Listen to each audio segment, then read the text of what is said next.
Thank you, Lexi, for managing this for me. Okay, so you represent the seller. The first day on the market, you receive a call from an investor.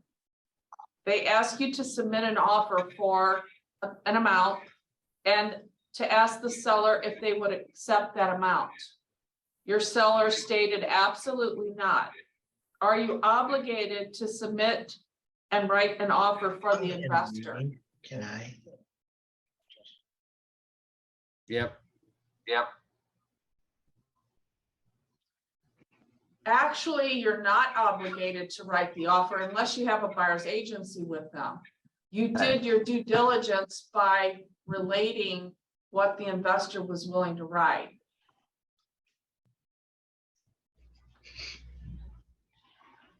And you might start seeing that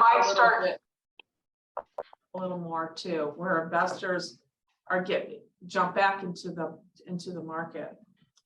Any questions? Do you, well, a question, do you have to send an email to the investor saying that you're not going to write because you don't have a buyer's agency, or? You could. Okay. You could. It might be a good way to hook them. Yeah. Hook them as a buyer for the future. But typically that's what they do. They go to the listing agent and try to get them to get the offer in right away and make a low ball offer, which in that case, in this particular example, that's exactly what happened. It was a low ball offer. Okay, Lex, we can go to the next one. So you represent the buyer. They're very excited because they just saw a for sale by owner yard sign in the neighborhood that they've always wanted to live in. What do you need to do first? Call the owner of the FSBO. Exactly. Call the owner. Yep. Yeah. So you call the seller and you ask if they're willing to cooperate. We're echoing for some reason. So you do call the seller and you ask them if they're willing to cooperate with an agent, and they respond yes.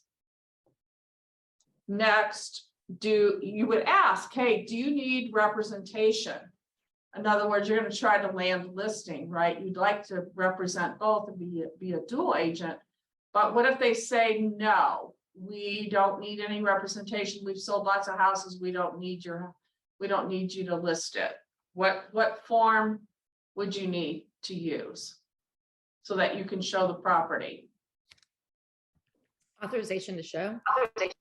Yeah, that's right, Kristen. Yes. And on the authorization to show form, sometime today, if you get a few minutes, I'd really like you to get that form out and take a look at it. On line 11 and 12, it reads, the owner hereby authorizes a realtor to show the property to, and what do you put in that blank? My buyer. I would just put my client. My client. Right. Yes. Clients of, that's right, Carol. Clients of Carol Camerata. For a couple reasons. One, right, you don't want to put your client's name in there because they could go behind your back, and on social media, you can pretty much find anyone today, and they can say, hey, when's your buyer's agency up? And, you know, we'll cut a deal. But the other thing is, what if you got another buyer to show? You'd have to go back and do this again, right? You'd have to go back and have the seller do an authorization to show because you're very specific about who the buyer was going to be. So in this case, you know, sometimes we do have buyers in the same price range, same areas. Okay. We'll do the next one. You represent the buyer. In this same scenario, you call the for sale by owner and they tell you, we'll let you show the property, but we're not going to pay a commission. Now what? You tell your buyer they have to pay the commission at close. Ding, ding, ding. That's right. So if you currently have a buyer's agency agreement, you would need to do an amendment to change that. Because typically you're not going to put in 2.7 or whatever that is. You probably may or may not. So you want to make sure you go over that and that they're willing to pay the commission. All right. So I want to talk to you a minute about how many authorization forms are there actually available to you.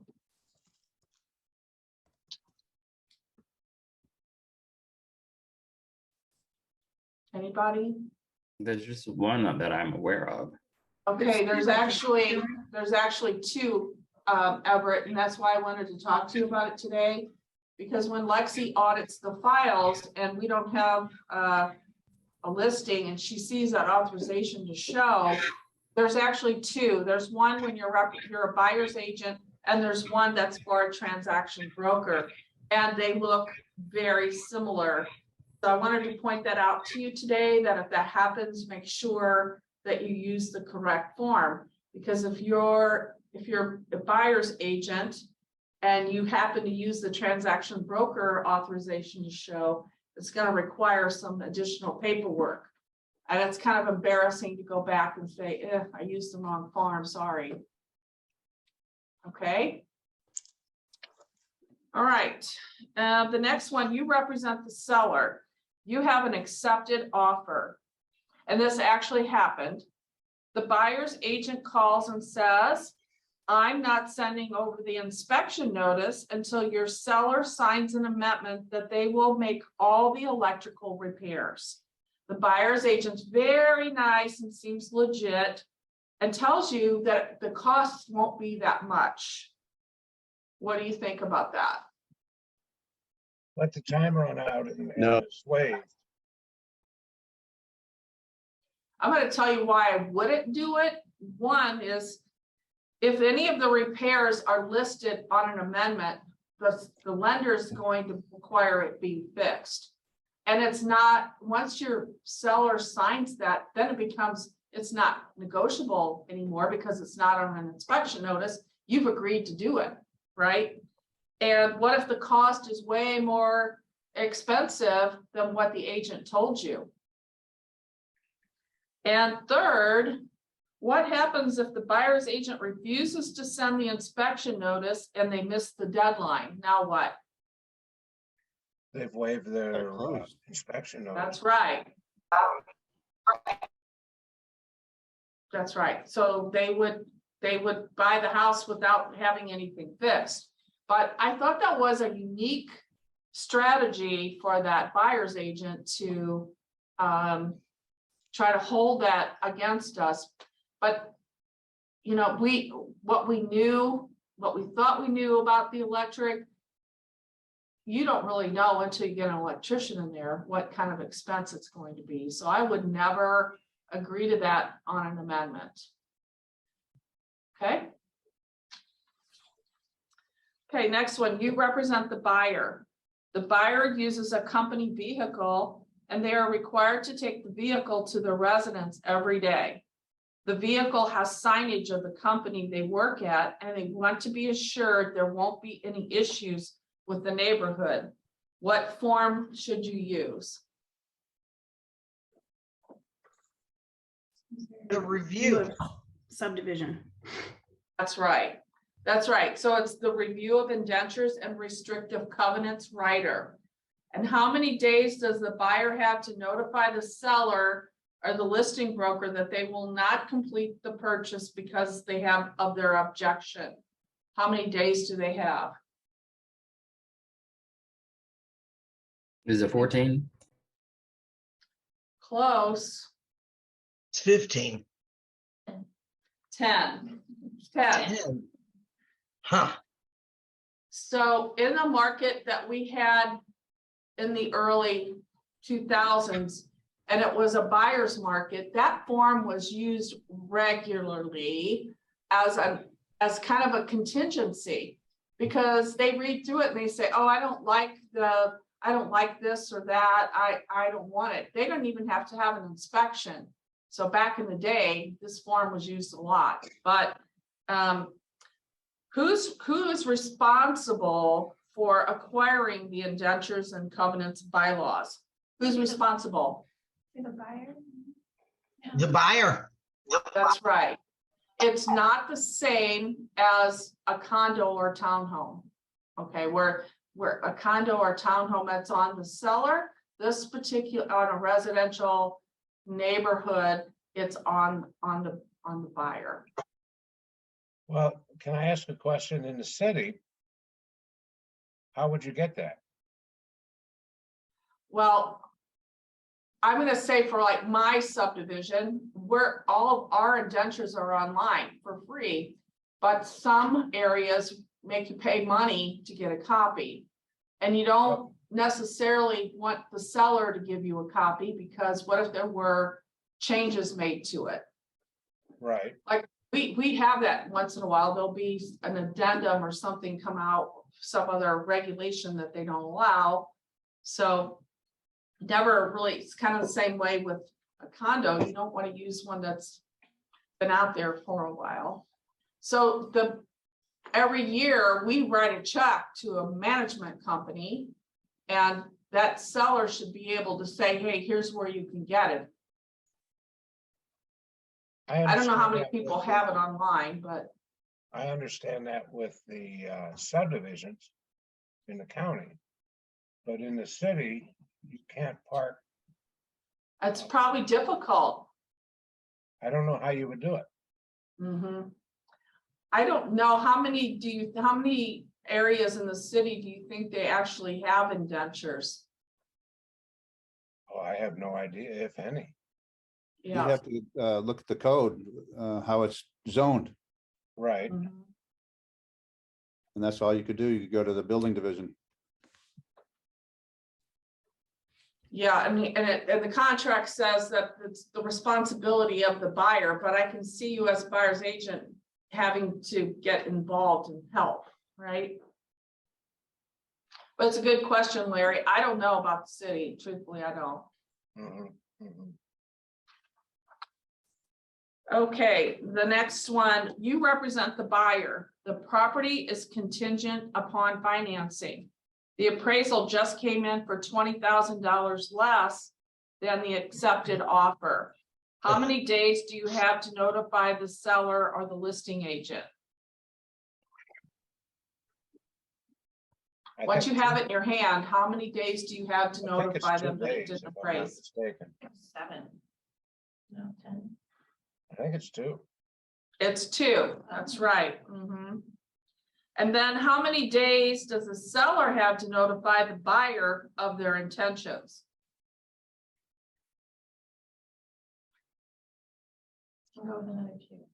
Was it 25? It's 5, 5? Okay. yeah. So what are the options for the buyers and sellers? What are tell me some things that the buyer and seller could do to make it work? Seller could lower the price. Yep, Buyer could come up with more cash. yep, Our walk. or walk, that's right. Got it. For some reason we're echoing again. Okay, so what if the property is not contingent on financing and you use an appraisal writer? How many days does the buyer have to notify the seller that it didn't appraise? So let's say they wrote a cash offer, but they're using their right to still get financing. And we all know that if they're really getting financing, they'll need to be an appraisal. So how many days does a buyer have to notify the seller? The buyer has to have, the appraisal has to be done within 15 days on a cash So deal. that's the point. That's a very good point, Carol. So they have it's still 2 days after it's available, but that's something that this gets overlooked a lot. And that is that they have 15 days after the acceptance deadline. And that's really on you as a buyer's agent to keep track of those days, because oftentimes the lenders don't pay attention to that. So if you get, they send the appraisal over 16 days after acceptance deadline, it's too bad, so sad. Mhm.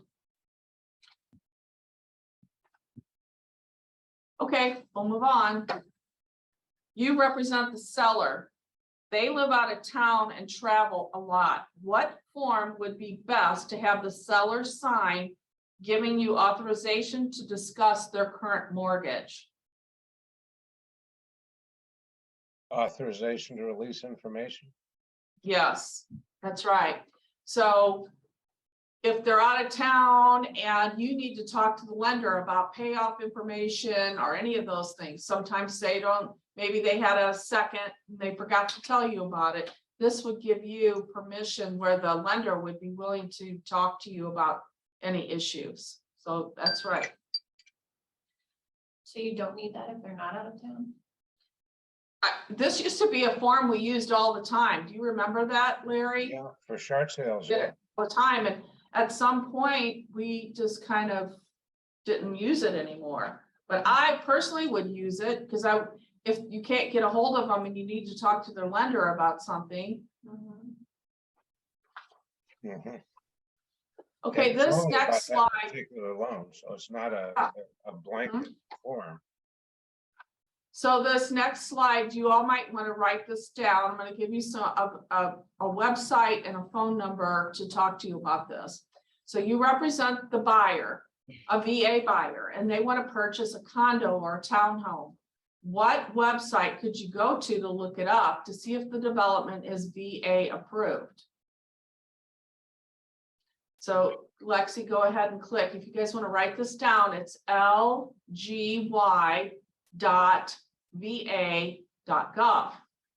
So when you go to that site, you want to scroll down to the bottom and it's under public tools and then select the condo report.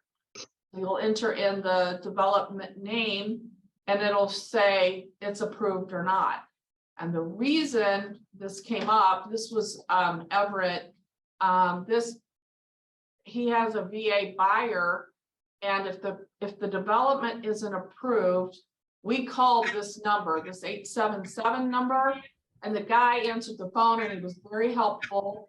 The good thing about it is if it's not approved, the VA buyer can request from VA and it takes about 2 days, and they will approve it, but they will do it because the veteran has to sign a document that they understand that that condo cannot be rented out.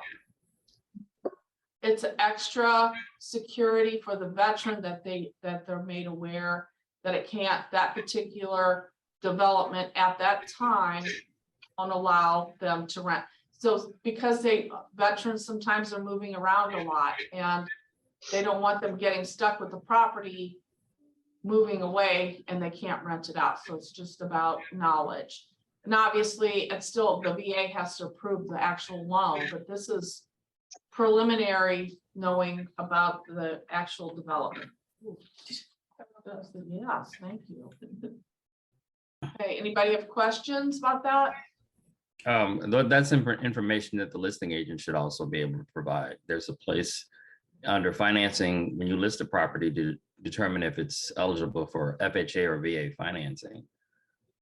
Yes, thank you, Everett. Okay, you represent the buyer. They ask you, are there any registered sex offenders in the area? How do you respond?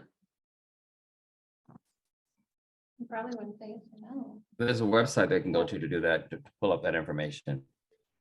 So there are absolutely websites, but the contract says that in the contract, it tells you in paragraph 10, line 191 and 192, that the buyer should contact law enforcement officials for information pertaining to whether registered sex offenders or other convicted criminals reside in the area.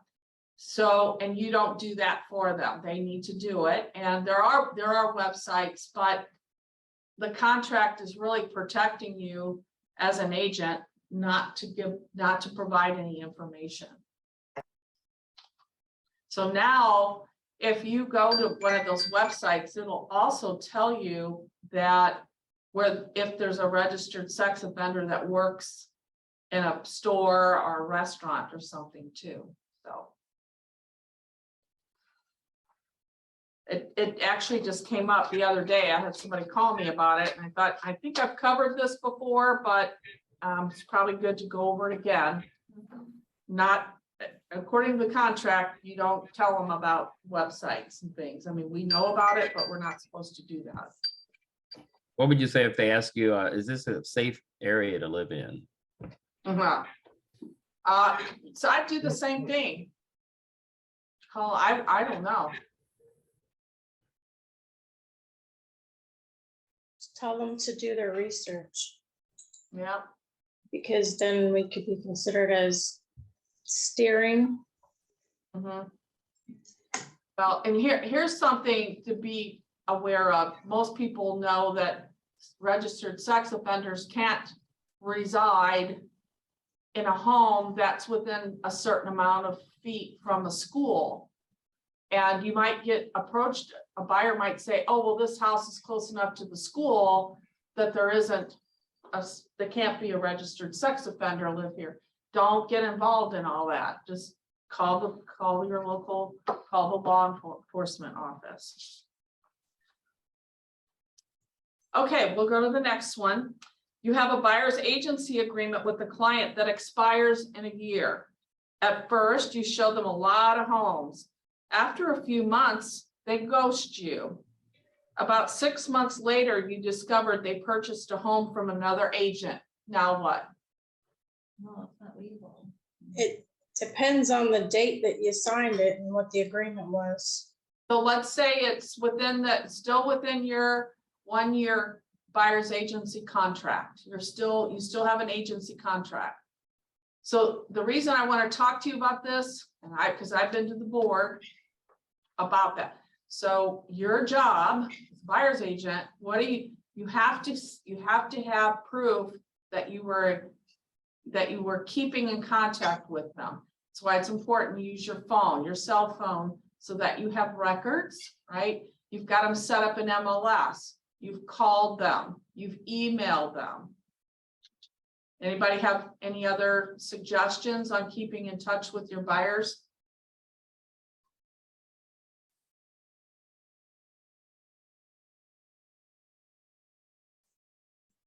The MLS tracking system for sending out information or Yes. properties, there's a way of you being able to tell if they're opening their email. Right, if you got them to sign up on the portal, Right. accept the portal, it shows that they've been looking at it. And it's difficult to take a buyer probably to small claims court and get them to pay because they've used someone else. But just keep track. I mean, every buyer you should have all those things we just talked about and have them set up. So who wants to tell me what's procuring cause? Is procuring cause the agent that opened the door and showed the property? No, No. A lot of agents think that's what procuring cause is. I opened the door, I showed them the property. No, it's a lot of things. Ready, willing, and able. What? It's for ready, willing, and able, and you have a contract with them. Yeah, if you don't have a buyer, let's say you don't have a buyer's agency and your buyer calls the listing agent, makes an appointment and goes and shows that property. And then all of a sudden you come along and you write an offer, they know who that buyer was because they made an appointment with them and showed the property. You might be in a situation. That is why your buyer's agency agreement is so important. And Brent has gone over that with us numerous times about agency and getting that buyer's agency signed. Do your consultation, explain how it works. If they walk into new construction and they sign in that card, and they don't tell them they're working with an agent, you might have a fight on your hand, especially if you don't have an agency agreement. So if you'll take time, this weekend, maybe read page 2 of the buyer's agency agreement, and it'll detail your number one thing should be communication with your buyer. If you sat down and said, this is how it works, hey, here's a few of my business cards. If you go into new construction, tell them you're working with me. Is that agent sitting at that new construction site? They want to hold on to that buyer. Yeah, I had this happen to me. My buyers told me they were interested in a new construction. I contacted the company and they said that I had to have them sign a form and me sign a form in order to not lose my commission or Right. something, Mhm. even though I had a buyer agreement. Yep. So before they ever even show up there, you're supposed to have them sign that form. Good point. So this next one we did talk about, so phone calls on your cell phone being proof, the MLS portal, that they tell the other agent that they have a buyer's agency agreement. Those are questions sometimes agents will ask at an open house. I wouldn't say, are you working with an agent? Because that's an easy answer to say, yep, I am. Maybe the question might be, do you have a buyer's agency agreement with an agent? Or have you signed? Yes. Or have you signed buyer's agency agreement? So this one might come up now that the market's starting to change a little bit. You represent the seller. The listing has been on the market for 3 months. The seller has asked you, how do we get the days on the market to go back to 0? So, that won't, relisting it will not do that. To reset the cumulative days on the market, the listing must be in one of the off-market statuses below, which I have listed for 60 days. Off-market statuses are withdrawn, canceled, and expired. If the listing is closed, there's no waiting period for that to go back or reset to 0. But here's what happened to somebody. We went over this and it says 60 days, which really means, just like the contract, it's the next day. You have to wait 61 days in order for it to reset. So if you go back and activate it on day 60, guess what? Reset. It's not going to reset. Yeah. No, I mean like it resets another 60 days if you do that. It's going to keep counting the days. It's not going to start over. Everybody okay with that? I don't know. In if other words, it's before is what about a hold status? a hold status, it stops the days on market. Okay. Only off-market statuses are withdrawn, canceled, and expired. So, okay, so this is a fun one because this just happened, not on these exact dates. So I made the dates easy for this class, but you write an offer on December 1st, 2022, with 10 days for inspections.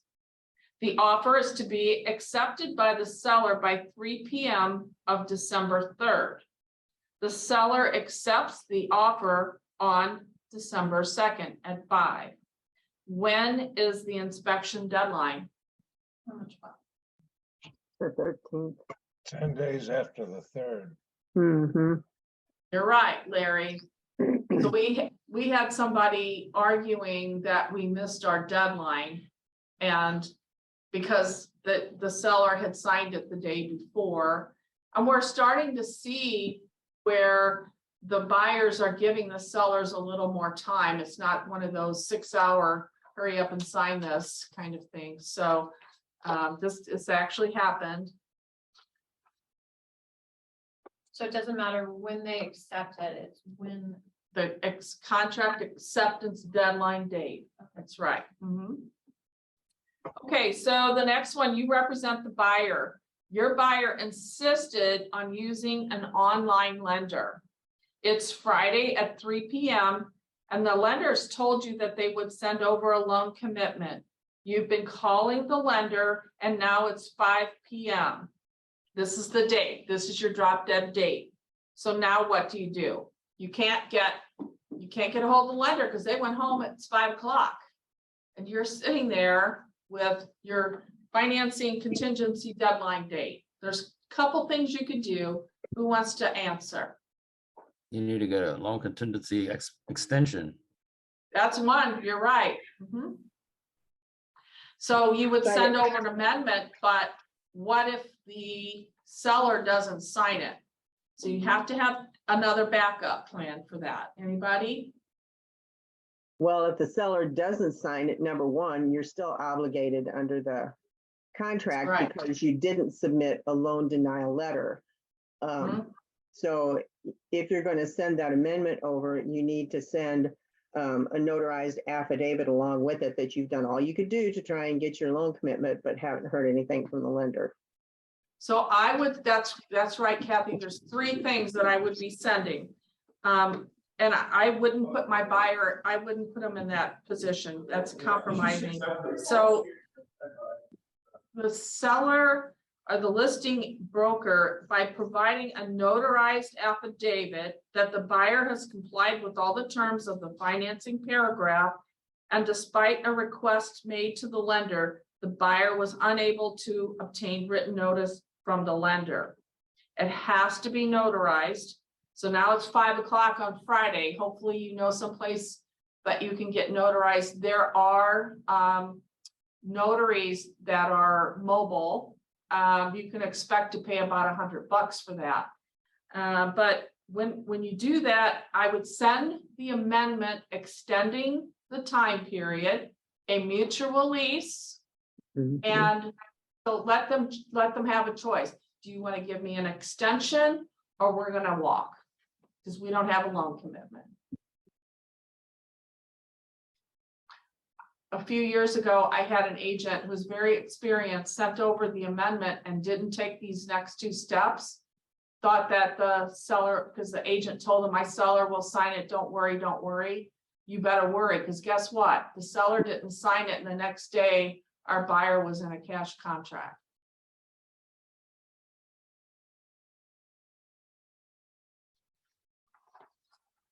I want to talk to you. There were some new changes to some forms that I was notified about yesterday afternoon.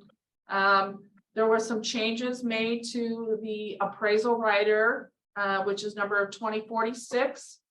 And the language was amended to define the appraisal negotiation period and the appraisal termination period, as well as adding an appraisal delivery deadline to paragraph 2. So I will send these out to all of you today via an email for you to review. The other one was 2129, which is the inspection notice. Amendments were made on lines 4 and 5 to include the verbiage inspection contingency terms of the sale contract. And that is the current form only, the form only references the residential sale contract and not the special sale contract. So they're including it for both. And then the VA loan provision rider, which is something I tried when I was on the Farms Committee to get changed, and it did finally. Amendments were made on line 16 and 17 to indicate the option of the seller or buyer to be responsible for the termite inspection and any other inspections and or re-inspections required by the VA. So that should help. I think that should help make the VA offer look better. I think some sellers didn't accept the offer because they were concerned that they might get stuck paying for re-inspections, that sort of thing. So I think that was a good move. The COVID-19 agreement and forms are all withdrawn as of January 1st. And then there's also a fair housing and equal opportunity for all flyer by Missouri Realtors was added to the library of forms. If we get an old appraisal writer, can we take it? The old one, yes. So as of yesterday afternoon, they were not, the new forms were not uploaded into Forms or Us. Once they become available, Jamie will be changing and uploading into your DocuSign programs, and then all of our administrative employees will go through the files and make sure they're all updated. Mary's already talked to them about that, but we're just waiting for the board to get the forms in. And a lot of times the old forms are good for 6 months, but I prefer that you use the current form so that what you don't want to happen. Let's say it's the appraisal writer and you June 30th or something, you're using that old form. Guess what? If it's not valid, it's not used, you can't use it. So it's good right now, go through your files. If you have forms in your car, you know, or packets or something. That's why it's always best if you can write all your offers online, but I know sometimes we can't do that. So I will send this email out to all of you today. And it also has all the comparisons and everything too. Does anybody have any questions? Hey, Lynn, I have a quick. Yeah. Go ahead. No, go ahead. I just had a quick question, just kind of going back to the notary thing about the, having that, about the lender thing, and if we have to have some kind of verbiage and have it notarized. If you happen, I mean, I'm not a notary, but if I was a notary and it was one of my clients, could I notarize their stuff, or is that kind of the same thing as notarizing for a family member? I used to be a notary and I gave it up because I felt like I got put in compromising positions sometimes. Okay. People making a request, well, you're my friend, so it was just best for me not to do it.